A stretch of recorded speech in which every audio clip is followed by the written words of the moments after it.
Seguimos con David Roldán en el estudio de 12TV para El Viso y para Mairena. Hemos hablado de los inicios del colectivo Solano, de esas campañas cuasi utópicas que comentaba, ¿no? Que evidentemente los cambios vienen con un poquito de utopía, con un poquito de locura.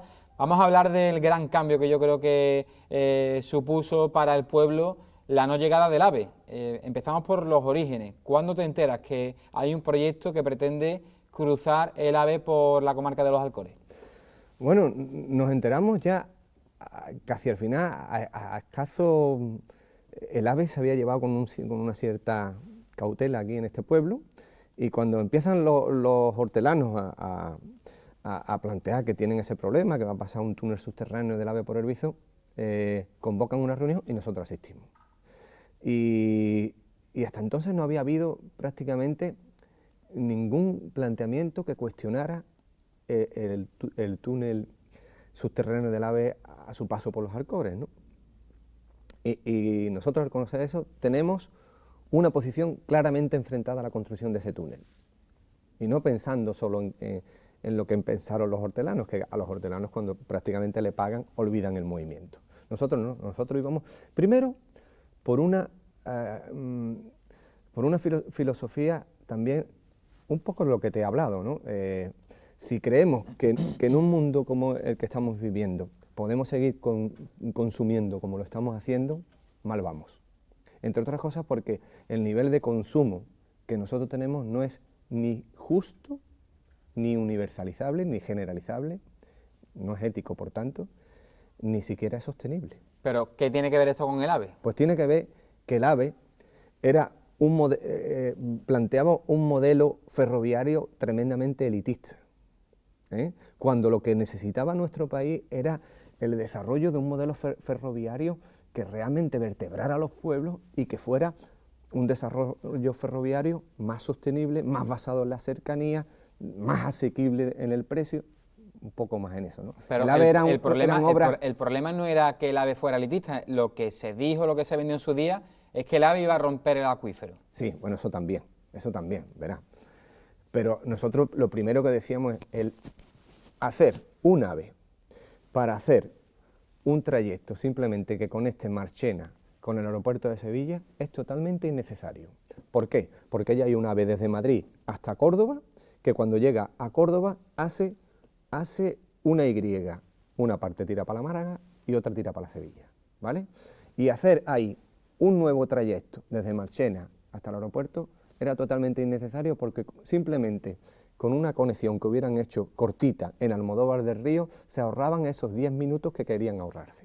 El objetivo del AVE, de la construcción del AVE a su paso por los Alcores, no era otro que ahorrarle 10 minutos a los turistas que venían a Málaga, ¿no? Y desde el aeropuerto de Málaga, pues, desde Málaga coger el AVE para llegar a Sevilla 10 minutos antes de lo que lo hacían normalmente, ¿eh? Eso era un disparate, era una inversión gigantesca, despilfarradora, cuando lo que hacía falta era que se invirtiera en los trenes de cercanía y en los trenes que realmente vertebraban a las localidades. Apenas se estaba invirtiendo en eso, y mucho dinero en AVE. Claro, las obras de AVE, ya sabemos lo que han sido los sobrecostes, cómo se modificaban los presupuestos y quién se llevaba el dinero, los grandes beneficios de esas construcciones, ¿no?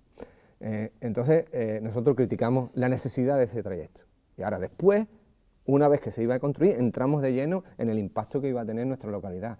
Nosotros utilizábamos una metáfora que decía, el AVE era taladrar los Alcores, era una lanza en el corazón de los Alcores, que para nosotros el corazón es el Viso, ¿eh? Era una lanza en el corazón de los Alcores, porque iba a atravesar el acuífero, y un túnel que en algunas ocasiones iba a 70 metros de longitud, y todo eso se hacía sin haber hecho un estudio hidrogeológico adecuado. ¿Se hizo un estudio? Se hizo un estudio y fue tan chapucero, y esa fue nuestra gran virtud. Mira, el AVE eran 40 tomos. Esos 40 tomos nos pegamos un lote de Javier García Santos el hermano de Granada, y yo, porque esto hay que decirlo así, fuimos prácticamente nosotros dos los que nos hinchamos de estudiar el proyecto del AVE, de buscarle las cosquillas al proyecto del AVE, de leernos esos 40 tomos, hasta que le fuimos encontrando donde estaban las costuras rotas. Pero tuviste que buscar, me imagino, colaboradores, ¿no? Gente que supiera de la materia. Sí, porque, pero si no estáis tan versados y te hablan de básicamente, tema de biología, básicamente fuimos nosotros, hicimos un esfuerzo de decir, bueno, y además tenemos que estudiar Derecho, y además tenemos que estudiar Hidrogeología, y, claro, después tuvimos nuestros colaboradores. Por ejemplo, cuando nosotros planteamos un estudio hidrogeológico alternativo y criticamos y cuestionamos el estudio hidrogeológico, nos basamos en ingenieros de aquí, hubo ingenieros afectados que sus pozos estaban siendo afectados. Yo recuerdo, por ejemplo, de Luis Morales, que hizo una colaboración extraordinaria, y luego nos basamos en catedráticos de la Universidad de Sevilla. Leandro del Moral nos ayudó mucho, pero Leandro del Moral se sorprendió de que dice, bueno, yo ya poca ayuda puedo hacer, más que facilitar contactos con la Confederación Hidrográfica de Guadalquivir y tantear a determinada gente, porque es que el trabajo que habéis hecho es extraordinario, ¿no?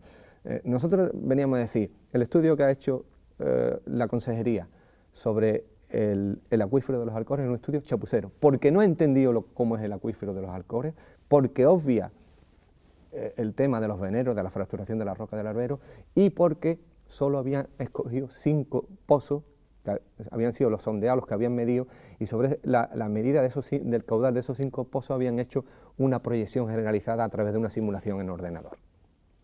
Nosotros les demostramos que no todos los pozos eran iguales en el Viso, y que había pozos que eran exagerados, tenían un caudal exagerado en comparación con otros. Les fuimos poniendo ejemplos de esos pozos, y la Confederación Hidrográfica de Guadalquivir nos dio la razón. Hubo un acto de enfrentamiento, de contradicción entre los ingenieros que venían del AVE y nosotros los ecologistas, y al final la Confederación Hidrográfica de Guadalquivir le tuvo que decir, mira, ese estudio que habéis hecho, os lo están diciendo ellos, ese estudio no me vale, me vais a reventar el acuífero y yo no puedo pasar aquí por la misma situación que ha ocurrido en el Valle de Aldelají, que también se reventó, y ya sabéis que dejaron a las poblaciones sin agua, que el túnel del AVE, pese a todos los estudios que tenía de seguridad y los magníficos ingenieros que en teoría parecía que había detrás, el túnel se calaba y se llenaba de agua por todos lados. ¿Qué hubiera pasado aquí? Bueno, ¿qué hubiera pasado aquí?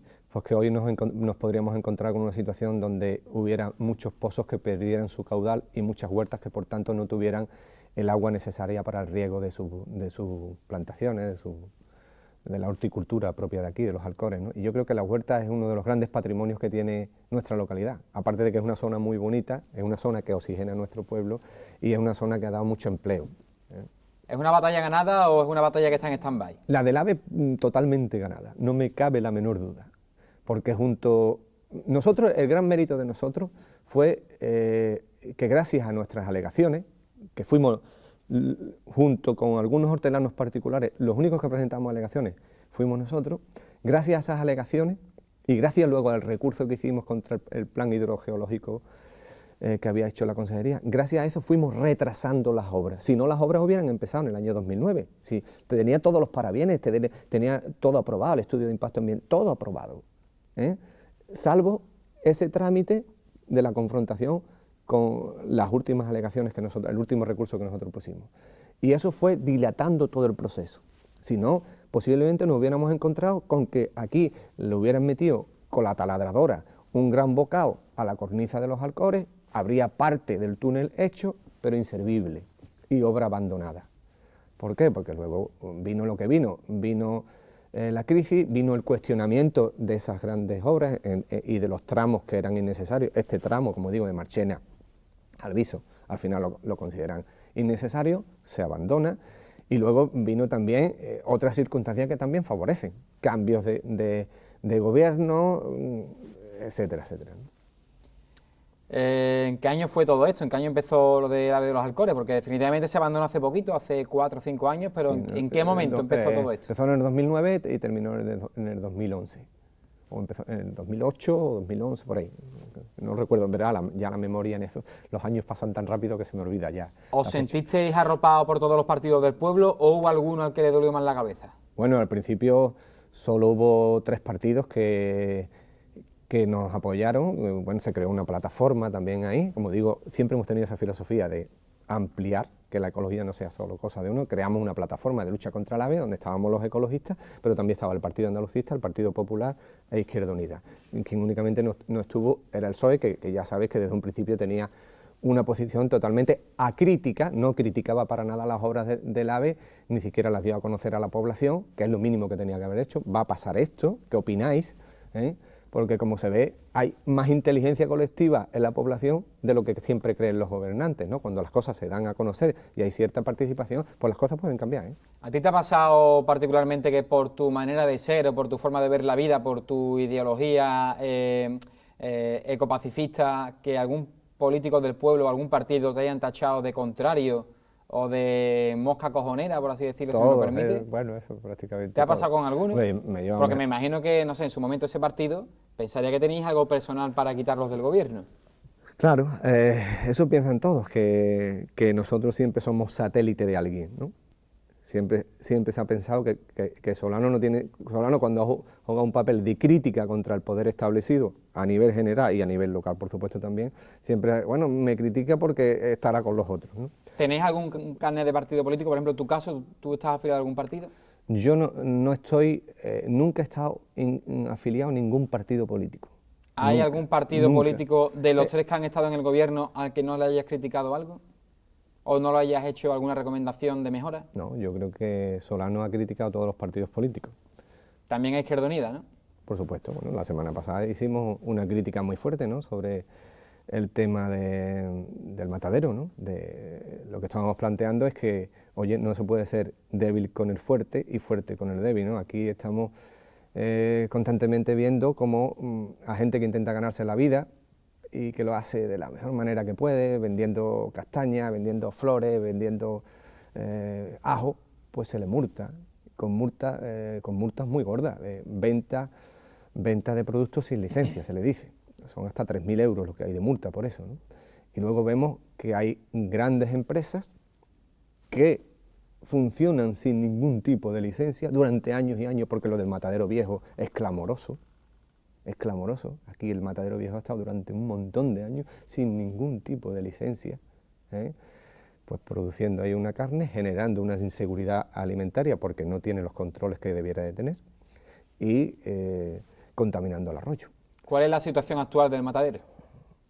La actual, pues hace año y medio por ahí, con este gobierno, le obligaron a sacar la licencia, tiene licencia de actividades, pero hay un problema ahí gordo que ya saldrá a la luz y yo me voy a esperar a que salga para pedir responsabilidades, ¿no? Cuando salga pediremos las responsabilidades adecuadas.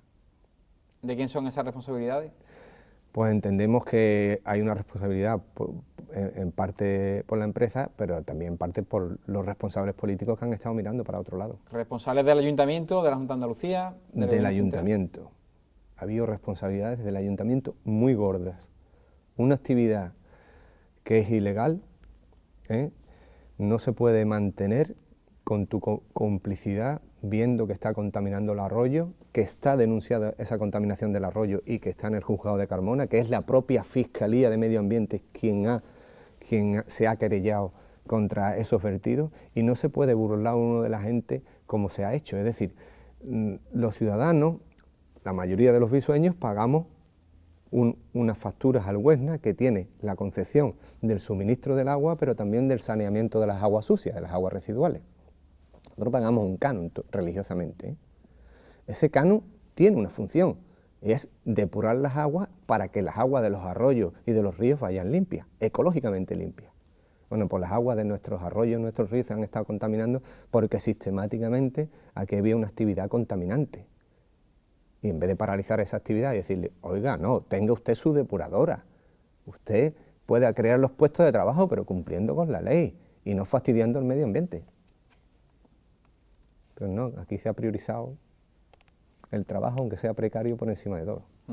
Redactaste hace unos años el libro sobre la memoria histórica del Viso, que eso es algo que la verdad es que comentan mucho en otros pueblos que no tienen la suerte de tener una especie de memoria sobre todo lo que ocurrió en esos años de la guerra civil y posteriores años de la dictadura, y sin embargo aquí en el Viso se hizo. Eso fue un trabajo monstruoso, gigantesco, porque, y además un trabajo colectivo. Yo lo redacté, la verdad es que lo que la gente lea, todo es de mi puño y letra, pero esa redacción es fruto de un trabajo donde han participado mucha otra gente del colectivo Compasifista Solano. ¿Quiénes participaron? Pues prácticamente ahí toda la gente que estaba, Antonio Correa, Reyes, Diego, Curro, Juan Jiménez padre, Juan Jiménez hijo, Ricardo, un montón de gente que estaba en el colectivo y que todos hicieron una labor, o bien de ir en un momento determinado. Yo estaba coordinando el trabajo, eso sí es cierto. Yo le decía, llégate al archivo militar y búscame el legajo tal, del expediente tal, pídelo, hazle fotografía, tráetela. O ve al archivo del juzgado de paz y te traes tal cosa. Y entonces fuimos haciendo un trabajo que fue prácticamente como un puzzle, pieza a pieza encajando, ¿no? Nosotros nos llamó mucho la atención, empezamos a movernos con el tema de la memoria histórica, porque siempre hemos pensado que es muy injusto que aquí haya una sociedad que ha vivido de espaldas hacia las víctimas que no han sido reparadas, que no han sido rehabilitadas y que tienen todo el derecho a ser dignificadas como las del otro bando, es decir, las víctimas, los llamados los caídos, que murieron por parte del bando nacional, del mal llamado bando nacional eran todos, esa gente fue reparada, tuvo sus homenajes, tuvo su entierro adecuado, han tenido sus placas, sus cruces de los caídos, etcétera, etcétera, ¿no? Incluso muchos de los tullidos de guerra o algo tuvieron sus pagas y sus empleos y demás, ¿no? Los otros no, los otros fueron perseguidos permanentemente y nunca se le pidió ni perdón, ni se le rehabilitó, ni se le dignificó, ni se le homenajeó adecuadamente, ¿no? Entonces el colectivo pensamos, oye, en una sociedad democrática no se puede permitir esto, ¿no? Porque si no queremos repetir de nuevo el horror del pasado, pues tenemos que la gente tiene que tomar conciencia de lo que ocurrió, hay que decir la otra parte de la verdad que se ha silenciado y la gente debe de conocer todo lo que ocurrió, todo, la versión de uno y la versión de los otros. Y había que hacer ese trabajo y la primera vez que salimos a la calle con ese asunto nos encontramos unos viejecitos de 80 y tantos años, empezaron a contarnos cosas y nos llamó muchísimo la atención y dijimos, oye, en esta piscina hay agua, en esta piscina hay más agua de la que nos creemos, aquí hay que tirarse de cabeza. Aquí había la creencia de que en el Bízo no había pasado nada, de que aquí solo hubo 11 represaliados, una única saca de lo que era de lo que hoy es el ayuntamiento, que ahí estuvo el lugar de reclusión de los represaliados y que se fusilaron en Mairena. No, en el Bízo hubo más de 50 y tantas víctimas y muchísimos presos. Y todo eso está debidamente documentado en nuestro libro. ¿El caso que más te sorprendió, el más brutal? Bueno, había brutales, eran casi todos, ¿no? Pero ahí está la historia de Baena, es muy fuerte, un hombre que no había hecho nada y se lo llevan precisamente porque es un líder sindical que estaba defendiendo los derechos de todos los trabajadores y lo hacía con sus propios medios. Él aprovechaba la hora del bocadillo para leer y para poder instruir a sus compañeros en lo que era la defensa de sus derechos. Y luego hubo, bueno, cosas muy brutales, como las torturas, los fusilamientos, la represión sobre las mujeres. Hubo cosas horrorosas y es bueno que la gente sepa que fue una guerra civil, porque aquí conocemos mucho lo que ocurrió en los campos de concentración nazis, pero no somos conscientes de que aquí hubo campos de concentración, aquí hubo batallones también de esclavos haciendo trabajo esclavo y aquí hubo horrores de todo tipo como en cualquier guerra, entre otras cosas porque aquí hubo un plan perfectamente planificado y diseñado por unas mentes horripilantes que diseñaron precisamente lo que era la limpieza ideológica de todo el que no fuera de sus creencias, ¿no? Aquí un plan perfectamente diseñado para acabar con lo que eran las direcciones de las organizaciones sindicales y políticas de izquierda y si no se encontraba a esos dirigentes, acabar con un 10% de la militancia. Bueno, ellos pensaban que así Eso eran los bandos de guerra, pensaban que iba a ir así mejor España. Claro, pero... Las cosas de la ideología traen estas cosas también. Claro, pero fíjate tú, precisamente yo creo que ese lastre todavía no nos lo hemos quitado, ¿no? Aquí, como hay mucha gente que lo dice muy bien, a este país le siguen oliendo los pies al franquismo todavía. Es decir, aquí el franquismo se está haciendo demasiado largo hasta el punto de que lo que ha sido las democracias en todos los países europeos han tenido en su ADN la lucha contra el fascismo. Y todas han constitucionalizado ese antifascismo. En España no. En España nos acostamos franquistas y al día siguiente éramos demócratas. Y es el único país donde los fascistas han podido presumir de ser demócratas, curiosamente, ¿no? Y yo creo que la democracia son palabras mayores. La democracia es algo más que un sistema electoral, ¿eh? La democracia no es votar cada 4 años, ni es que haya una sociedad donde los derechos sociales prácticamente están prohibidos de facto, hasta el punto de que no puede haber democracia si no hay trabajo. No puede haber democracia si no hay pluralidad de medios de comunicación. Los medios de comunicación están todos en manos de los grandes poderes económicos. Y además, con una información que te dan muy parecida, muy similar en todos los medios. Aquí, más que una democracia, hemos visto que ha habido una cleptocracia, que ha habido un maridaje, un matrimonio, una connivencia entre el poder político y el poder económico, hasta el punto de que el poder económico se permite el lujo de no presentarse a las elecciones, porque ya tiene sus mayordomos, tiene los capataces que van a hacer las políticas que ellos le dicen. Porque ¿tú crees que realmente los parlamentarios hacen las leyes? ¿Tú crees que en España realmente hay división de poderes? ¿Tú crees que el poder judicial es totalmente independiente en España? Yo creo que en España la democracia es una cierta pantomima. La gente pintamos muy poco. Sobre las grandes cuestiones que afectan al país, la gente no pintamos nada. Y yo creo que en el siglo XXI ya es hora de que la gente nos empoderemos y empecemos a hacer política, porque si no, la política la van a hacer otros por nosotros. La política es algo muy noble, ¿eh? No es el politiqueo, que es lo que hay. Lo que hay es mucho politiqueo. Mucha gente que se presenta con la apariencia de una cosa, pero hace otra, totalmente distinta cuando llega al poder, ¿no? Y yo creo que la gente tiene que hacer política, porque si no la hace, la van a hacer otros por ellos, y además en contra de ellos. Que es lo que hemos visto, ¿no? Aquí se ha rescatado a los bancos, y sin embargo se ha convertido la crueldad de desahuciar a la gente, dejarla sin casa, de hacer los desahucios express. Eso es horrible, ¿no? ¿Tú te crees a la gente de Podemos, David? Yo creo en la gente, ¿eh? Pero lógicamente no creo en toda la gente. Quiero decir... Y en este caso la de Podemos, que es la pregunta... Verá, Podemos me parece que es una gran oportunidad que tiene este país, porque estamos viendo cómo en toda Europa está creciendo de manera peligrosa el neofascismo. En España es el único sitio donde ha habido una gran revolución social, que ha sido el 15M. Y el 15M dijo, no hay pan para tanto chorizo, no nos representan, y lo llaman democracia y no lo es. Llegó a decir esas cosas, muy importante. Fue una sacudida de conciencia a la población española, de decirle, despertad, no creerse tanto lo que dicen los medios, que quien no está, como dijo Martin Luther King, quien no está prevenido contra los medios de comunicación, pues terminará odiando al oprimido, ¿eh? Y amando al opresor. Y eso es lo que nos pasa aquí a nosotros mucho. Al final nos terminamos creyendo el relato de los grandes medios de comunicación que están al servicio de los grandes poderes económicos, de la banca, de las grandes empresas, ¿no? Y aquí estamos viendo cosas que son escandalosas, porque estamos en una situación, yo diría, una situación de mucha emergencia, ¿no? ¿Cómo puede haber más de 1 millón de personas que no tengan ningún tipo de recurso?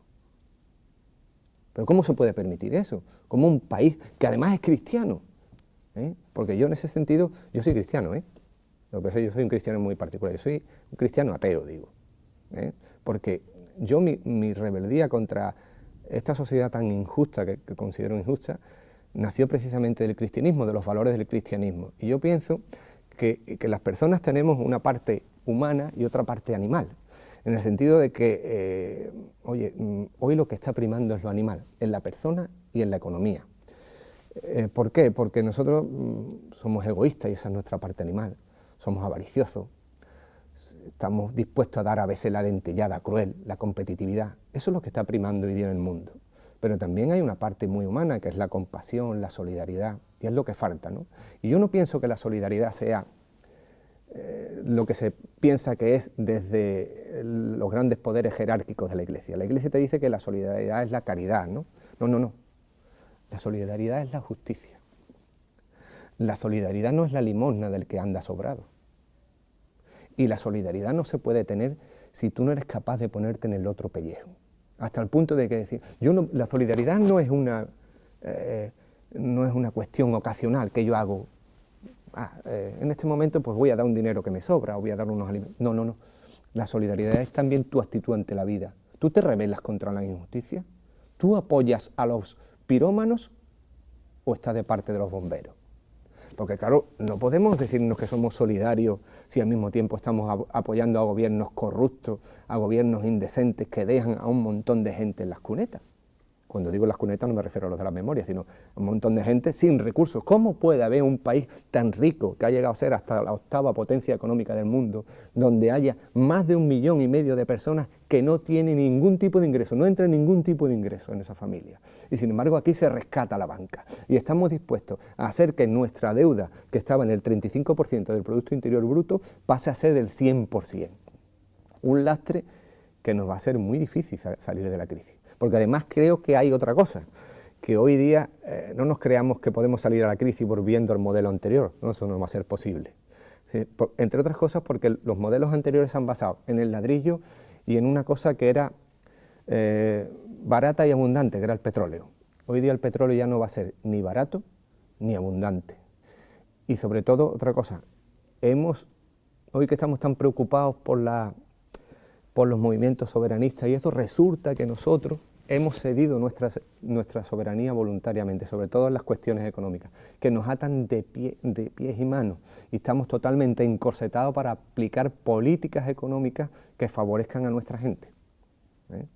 Políticas económicas como por ejemplo las monetarias. Hoy no podemos hacer eso porque estamos en una unión monetaria. Bueno, pues se nos ha acabado el tiempo, David. Esto se Muy pasa bien, rápido, ¿no te lo crees que te haya pasado el tiempo tan rápido? Esto vuela, la verdad es que sí, que se ha hecho muy, muy rápido. Podríamos hablar del flamenco, participaste en el jurado del último concurso nacional de Cantejón de Antonio Mairena, has participado en proyectos pedagógicos de llevar el flamenco a las escuelas. El flamenco es una de mis pasiones que me viene prácticamente por la vena familiar y yo todo lo que he hecho en el flamenco ha sido una especie de homenaje a mi padre, ¿no? Porque no lo hice mientras él vivió y después pensé, digo, en esto hay que intentar aportar nuestro granito de arena y bueno.